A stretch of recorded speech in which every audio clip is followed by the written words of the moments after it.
মান মর্যাদার প্রশ্নে আমরা কোনো আপোষ করব না। বাংলাদেশী হিসাবে কোন মুসলিম যদি জেলে বন্দী থাকে, আমাদের সক্রিয় দায়িত্ব হলো তাদের পাশে দাঁড়ানো। প্রিয় হবিগঞ্জবাসী, সবাইকে আসসালামু আলাইকুম।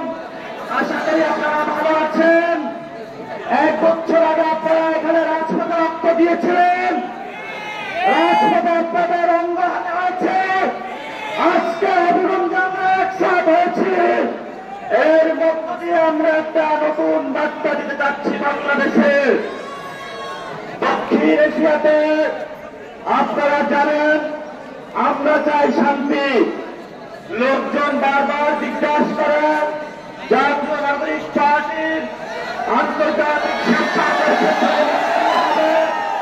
সে জায়গায় আমরা বলছি, আপনারা জানেন বাংলাদেশের মধ্যে মুসলিম পরিচয়ে, বাংলাদেশ পরিচয়ে আমাদের অসংখ্য দায় এবং পক্ষে মোদী সরকার প্রতিনিয়ত পোষণ করে চলছে।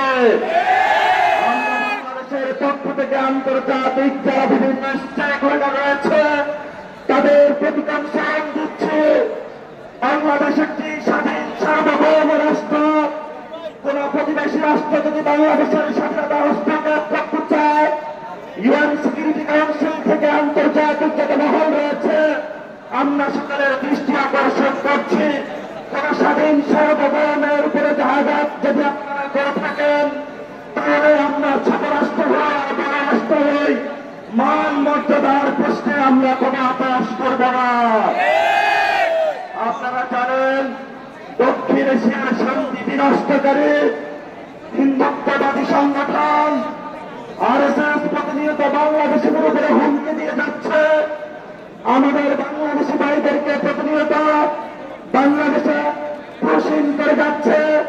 ইতিমধ্যে আপনারা জানেছেন আমাদের সহযোদ্ধা ভারতীয় জেলে দিনের পর দিন বন্দী রয়েছে। তারা আমাদের কাছে চিঠি রেখেছে। তারা অন্য আল্লাহর উপর বিশ্বাস এবং আস্থার উপরে দাঁড়িয়ে জেলের মধ্যে থেকে এখনো করে যাচ্ছে।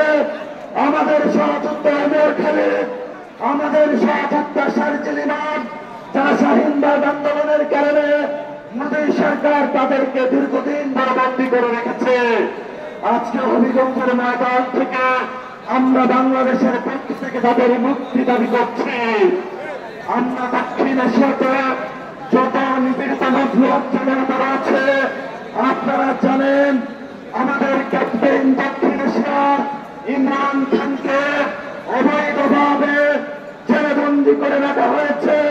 জনগণের উপরে নির্যাতন চালানো হচ্ছে। বাংলাদেশী হিসাবে কোন মুসলিম যদি জেলবন্দি থাকে, আমাদের সক্রিয় দায়িত্ব হলো তাদের পাশে দাঁড়ানো।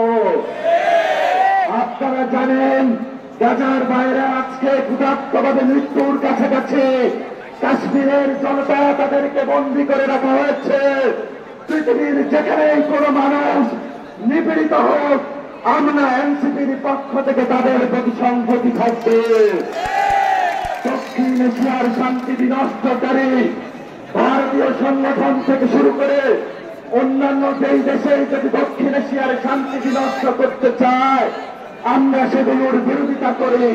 বাংলাদেশকে যদি বলা হয় আমরা যদি সরকার গঠন করি, দক্ষিণ এশিয়াতে এনসিপির হাত ধরে ইনশাল্লাহ শান্তি প্রতিষ্ঠিত হবে এবং ভারতীয় যে সংগঠন হিন্দুত্ববাদী সংগঠন পরাজয় করবে। সে লড়াইকে লাল সালাম জানিয়ে আমি আমার বক্তব্য শেষ করছি। সবাইকে আসসালাম।